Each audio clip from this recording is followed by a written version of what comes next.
Well, thanks for staying with us here on the AM show. It's time now to check out what's happening in the newspapers today. We have a host of them with me here. We'll start off with the Ghanaian Times. Well, the Ghanaian Times today is talking about that big story. Accra floods after downpour wreaks havoc in many communities. It's captured right here on the front page of the Ghanaian Times. Then the Ghanaian Times is also talking about the terrorism attack in Ghana looms. Deputy National Security Coordinator warns as he outlines measures to combat it. And then the Ghana Health Service directs health facilities to be on alert is also captured here on the front page of the Ghanaian Times. Then the Daily Graphic is also here this morning talking about breaking the barrier to development. Choose STEM courses. President encourages school children. So it's also here. And then we have the story on the terrorism alert. Be vigilant, report suspicious persons. That's according to the national security to the public. And then we also have residents, shop owners count losses after downpour. It's also featured right here on the Daily Graphic. And Ghana on red alert is also featuring big time here on the Daily Guide as well. So we'll go into the details shortly, but let me welcome Suleiman Brahima, Executive Director for the Media Foundation for West Africa, who's joining us for the newspaper review for today. Good morning, Suleiman. Good morning, and thank you for having me. Right, so it's a good time to start the conversation. Obviously, that what a weekend it has been, I must say. I don't know if you also experienced part of it, but we are all talking about the downpour and the flooding here in the national capital. Many have been taking us back, way back to 1960s, where, of course, there are news reportage, many of them about the downpour and flooding in Accra. So it's become a perennial problem. But really, what's your take on this issue of flooding in Accra? Well, I think it's one of the most evident examples of the kinds of things that demonstrate the lack of leadership for our country over the years.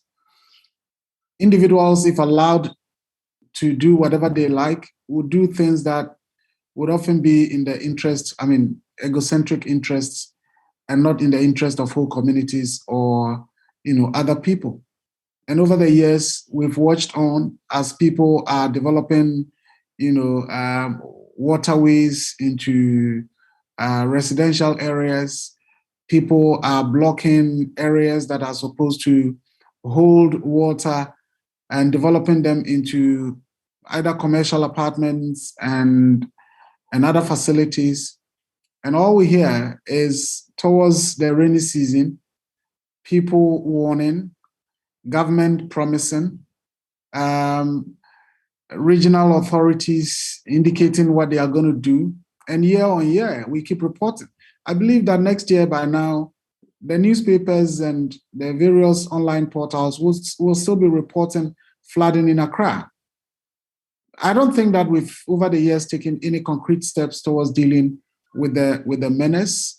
Wherever we live, in the various communities in Accra, you will still find people, busily filling up low-lying areas that are supposed to be water-holding places to develop them into residential areas. And we look on. Sometimes as an individual, there's little you can do. The authorities look on. What you find is maybe stop work, produce permit, by this, by that. But the next time you realize people are living in that facility. So it's a very sad development, but as I said, it's a classical reflection of the lack of leadership that we've had for decades now.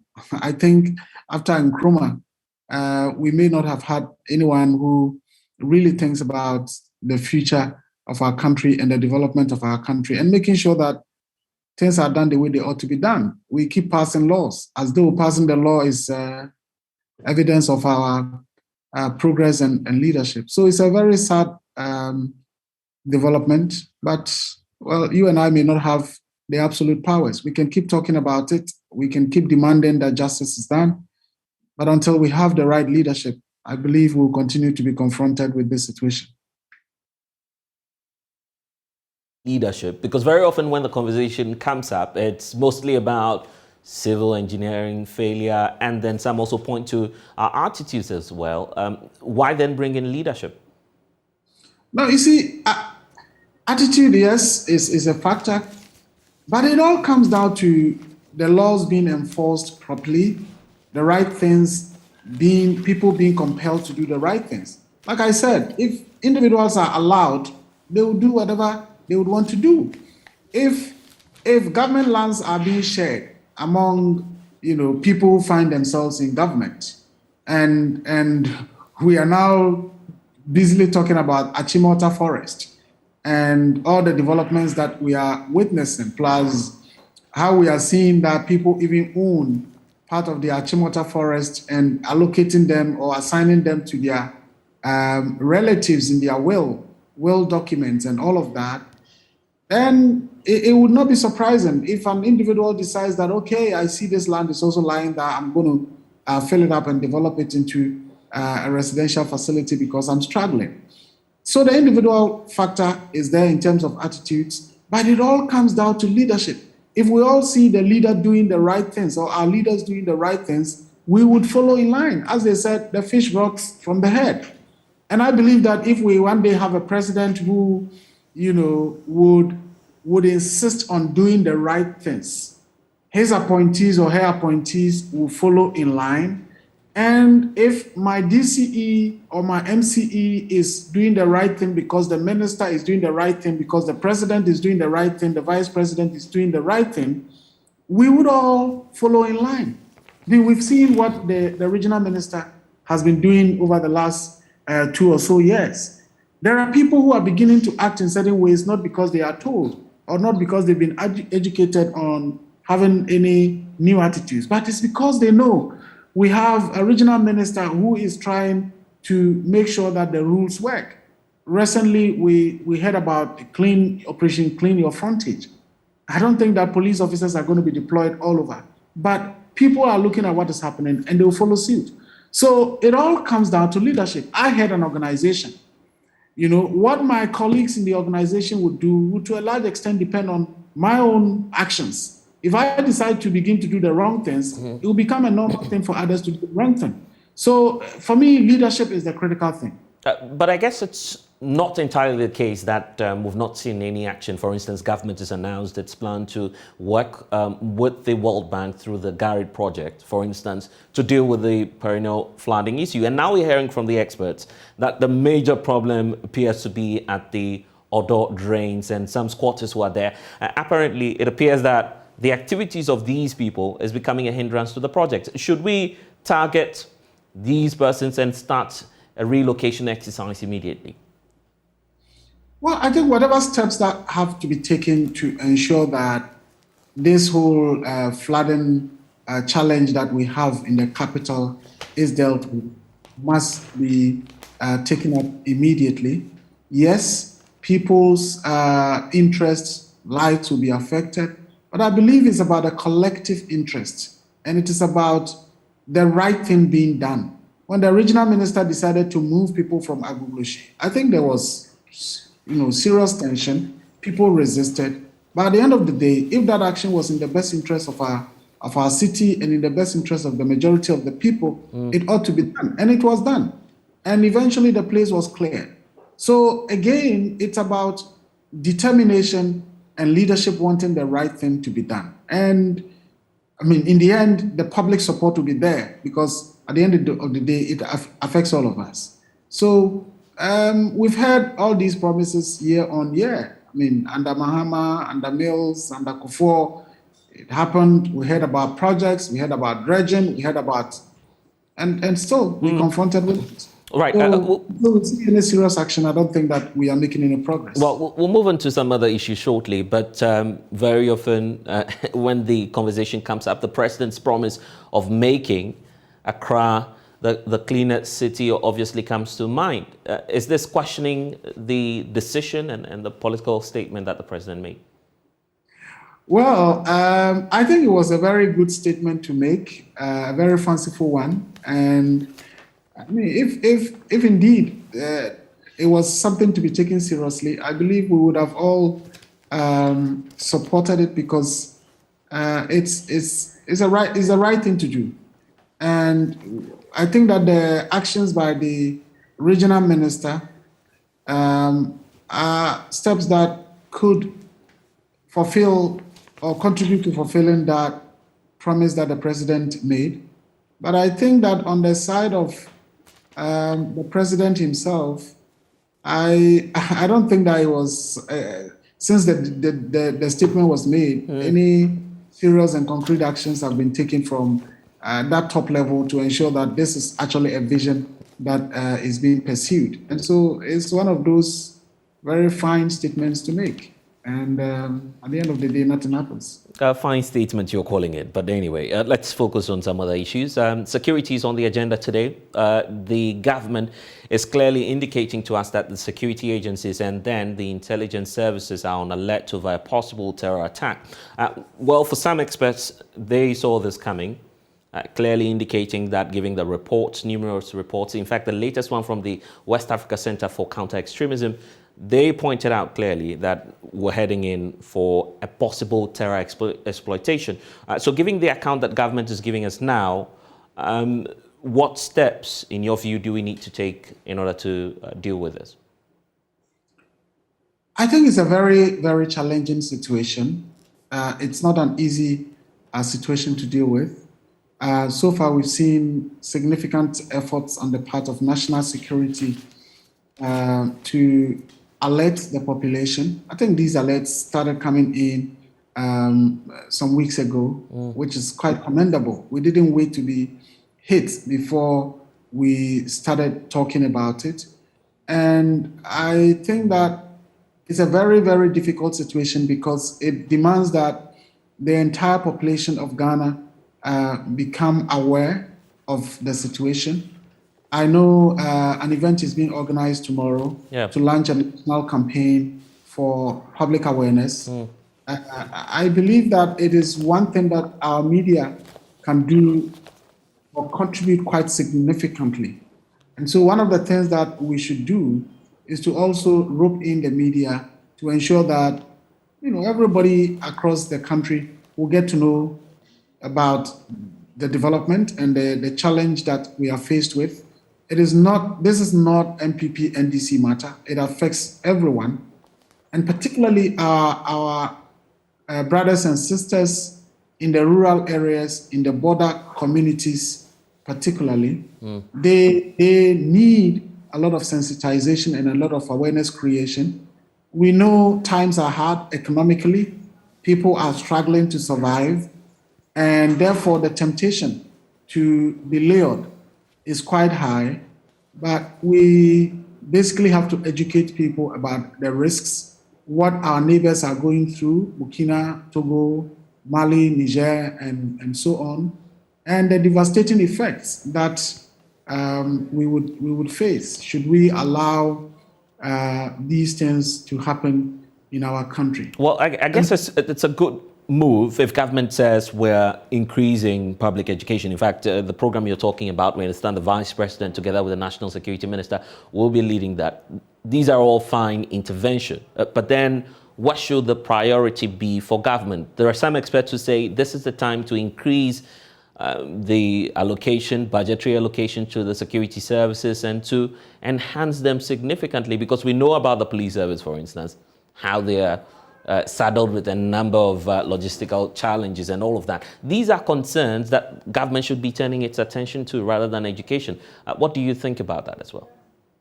Well, I think that public education is, for me, critical because no matter how resourced our security agencies are, there's a limit to what they can do. I don't think that any country is resourced better than the US, but we all know about 9/11 and what happened. It's about how alert the population is, how alert the security agencies are, but that is not to say that resourcing them is not critical. I think it is, but of course there will be a limit to how much we can resource them particularly at this time when our economy is struggling and basically on its knees. So the minimum that can be done, or the little that can be done in terms of additional resourcing, I think has to be done. But beyond that, the most critical thing is the public education. Citizens being aware about this potential threats that we are all facing, and to that extent, all of us doing what we can do, talking to our neighbors, talking to our colleagues, Right, but on their legs. But let's try and draw the nexus, because for some, this is not happening in a vacuum. It appears that all across the West Africa sub-region, democracy is on the decline. And this should obviously be stemming from a number of factors. You work with the Media Foundation for West Africa, so I presume that you've been identifying some of these factors. Are you able to share some of them with us? Well, yes, these things started from Mali 2011, when the fundamentalist groups were descending from Timbuktu, from Gao, from Kidal. The French forces intervened to sort of hold them back quite a bit, but there's no way a foreign intervention can end these kinds of activities, especially when local populations are recruited.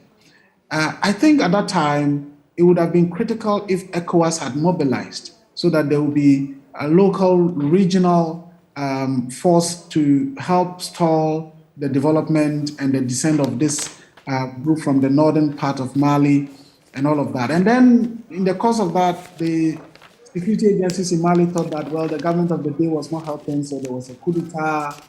And then that cascaded all the way to Burkina Faso eventually. And then there was an attack in Côte d'Ivoire. And we still kept talking about it without, taking steps as a region to confront this challenge.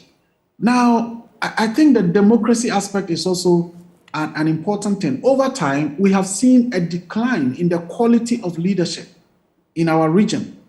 And unfortunately, even countries like Ghana, that is seen as a leader, our actions and attitudes have not also contributed to helping the democratic development in our region. And I say so because I've always cited the fact that when Alassane Ouattara of Côte d'Ivoire decided to amend the constitution for a third term, we looked on. And eventually people were killed, people were maimed, just so that he would go for a third term. When the elections was conducted, the opposition parties boycotted, and he won over 90% of the votes, which is quite ridiculous. Our president, as chairman of ECOWAS, was there to help with the inauguration and so on and so forth. From there, they proceeded to Guinea, where another president had amended the constitution for a third term. And the president was there for the inauguration after hundreds of people have been killed. These people were trying to demonstrate and to say, no, democracy must be preserved.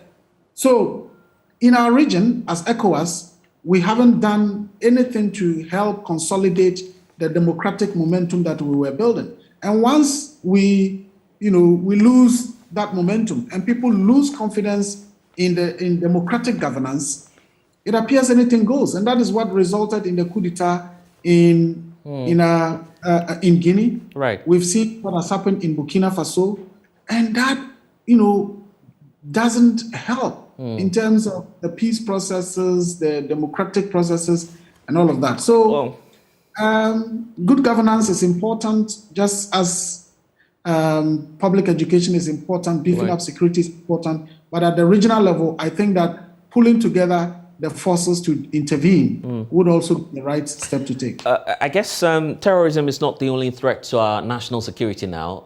We're also learning from the Ghanaian Times today that the Ghana Health Service is directing health facilities to be on alert over a possible outbreak of Lassa fever. That's also going across the West Africa sub-region. So it's really a terrible time for us as a sub-region, isn't it? Well, it is. Youth unemployment, as people have said, represents one of the biggest threats to our national security. Climate crisis represents one of the biggest things to our, security and stability. We often read about the nomadic herdsmen getting into, crisis with farmer groups. We know about a conflict and crisis in Boku. Just this morning, I am reading about another communal violence in the Navarongo area, and there are, various spots of communal violence across our country, and it's not just in Ghana. These are phenomena that is all over in our region. But the reality and the truth is also that around the world, that is what is happening. We are seeing a lot of extremist activities. We are seeing right-wing politics happening. We are seeing crisis of unemployment, crisis of economic challenges. Ukraine, Russia is happening with all its ramifications. We just went past COVID and so on. So I think it's time for leaders to really show leadership. And I should say time for presidents and prime ministers to show leadership and futuristic thinking so that we are able to halt the current crisis and begin to pick up on development. Right. Otherwise, yes, things are not going well. I see how passionate you are about leadership. I must admit that it's quite critical at this point because the effect of all of these troubles happening within the sub-region is really telling, even on the Ghanaian economy. For instance, the Economic Times today is reporting that FDI has declined in value by some 51% in 2021. Could that be attributed to what we're experiencing across the region? Well, partly. But again, is for me the question of leadership. In Ghana, for example, we are going through a lot of crisis at this moment, and yet I am not seeing any significant response to demonstrate that. Look, as a result of the crisis we are going through, some of which are not, are making Russia, Ukraine. Yes, it does certainly have some impact on us. COVID has had significant impact on us, and so on. But this is the crime, like what happened in Cote d'Ivoire, where the president said, look, I'm cutting back my cabinet to 32 ministers.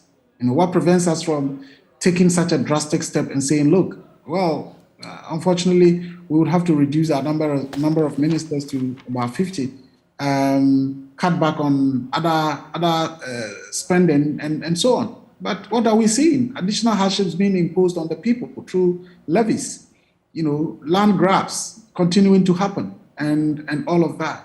So for me, it's the question of leadership. And let me say that talking about leadership is not just picking on the current leadership. It's been like this for, decades now. And since you're talking about leadership, why don't we move into this? This is where the President of the Republic may perhaps disagree with you. If you look at the Publisher newspaper today, the President is featured right there talking about the fact that call me a promise keeper. That's what the President is saying. So in all of this, the President believes he's done well. And he was speaking over the weekend when he commissioned, actually cut short for the construction of the School of Engineering and Agricultural Sciences. So that's a President there for you, giving you a sharp response to the fact that, well, it's about leadership. He says, I keep my promises. What do you make of that? Well, I think it's for all of us to judge whether indeed he is a promise keeper. Of course, after 5 years of leadership, there are certain interventions that have been made. Free SHS, I believe, is not a bad policy. It has contributed to getting some people who wouldn't have been in school. But we also know about a lot of the other things that have been said that we don't really see any moves on them. One village, one dam. I guess you're just trying to be diplomatic or modest about it, in saying that, you've not necessarily kept all the promises, Mr. President. Well, I think that we've not seen the best of leadership in President Akufo-Addo. Some of us expected far better leadership than we have experienced from him. And that is also because we didn't think that President Mahama provided the kind of leadership that this country deserved. And so a lot of confidence was reposed to President Akufo-Addo. Unfortunately, I don't think that he's justified that confidence that was reposed in him. And I will find it difficult to say anywhere that President Akufo-Addo has been a better leader than President Mahama. I think that as a country, we still haven't had the best of leadership. Ghana has significant potential to become the best of countries in the world. But unfortunately, we've been doing merry-go-round from this leader to that leader. Right. And it's been promises and sweet talks, win power, then things go the way they have always been or worse. Then we go back after 8 years, after 4 years. Right. I think it's time for we, the people in this country, especially those of us who are, who can be categorized as young people, to begin to confront the issues as they are and avoid this whole thing about quest for money, where everybody wants to position themselves in order to, steal from the state, in order to grab from the state. If we continue that way, I believe that one day our country will crash. And whether you have millions or billions, we'll all be suffering. Until we do that, I don't think we'll get the kind of leadership that we deserve. Well, I guess it's a game of taking credit. So if you're talking about both leaders, for instance, John Mahama is also captured here, still in the Ghanaian Publisher, talking about the fact that I inherited Dumsor but accepted responsibility and solved it. That's what the former president is telling us today. Well, so it's about taking credits. Generally, that's what both leaders are doing, isn't it? Yeah, and I think that there was a time somebody talked about mediocrity. If you are a president and you are commissioning a building, and that becomes basis for saying big things and applauding yourself, then what would the DCE say? What would the regional ministers say? Right. And if you are a president and there was Dumsor, and it is something that ought not to have happened, and it happened, and then eventually it is fixed. Really, what about that? Why should we, after what 60-something years of independence, be touting ourselves for being able to provide electricity? Meanwhile, we're talking about a situation where there are still hundreds of communities in our country that live without electricity, that live without potable water, right, and basic essentials. I wouldn't forgive myself if we don't talk about this. The NPP race, internal race, is heating up, but we're seeing some acts of violence already in the Awin area, in the western region. Some party supporters are setting party offices ablaze, and we're just at the regional level. We're expecting the national contest to also take off by July this year. So looking at what's happening, what's your expectation from the leadership of the NPP? Well, I think that it is what our politics has become. It is not about a struggle to develop our country. It's about a struggle to become rich, to become powerful, to grab state assets.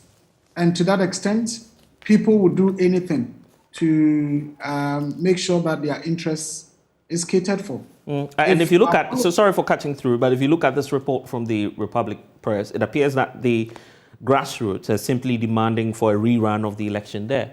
So many of them are not really happy about how the reorganization process is taking place. Yes, and it comes down to what I was saying, because this whole internal elections, whether in MPP or NDC, is also about whose people are winning. It's about whether Bawumia people are winning or Alan people are winning. And at the grassroots, those manipulations are taking place. And like I said, it's not really about who wins and make this country a great place. It's about who is paying how much to which delegates and what do the delegates stand to gain and all of that. Like Professor H. Prempeh said on Newsfile on Saturday, we are in a situation where party cards have become powerful than national cards. And it's all about what you gain when you have a party card, what you gain when you are able to push yourself deeper into the political party.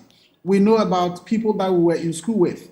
Today, what they have, it takes maybe even a whole life of working and you will not get that. We are reading about the will of some people and look at what they have. What at all were they doing to be able to have that? So if that is what our politics has become, it's about shortcuts to making money, shortcut to grabbing state assets, shortcut to looting from the state. Then people will do anything to get that power. And talking about the contest, really, before we go, there's this sharp divide in the Ashanti region, the stronghold of the NPP. Chairman Wontumi is under siege right now. He says his movement is stronger than apartheid. But if you look at the Custodian newspaper, the Custodian is talking about the fact that Coca is best for Ashanti region NPP.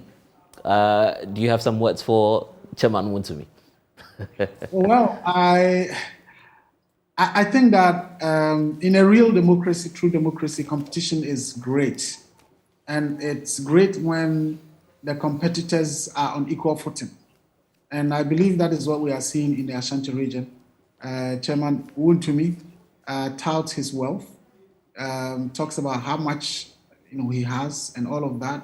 He's been in power, I think, for the last 4 years, or is it 8 years? And we're hearing about Boka coming in, and I can only wish them well and hope that it will be a peaceful contest. At the end of the day, the best between them wins. And for me, it's about after the win, what happens? Contribute to the quality of our democracy, helping bring about good governance, democracy, accountability, and all of that. For me, that is what is critical.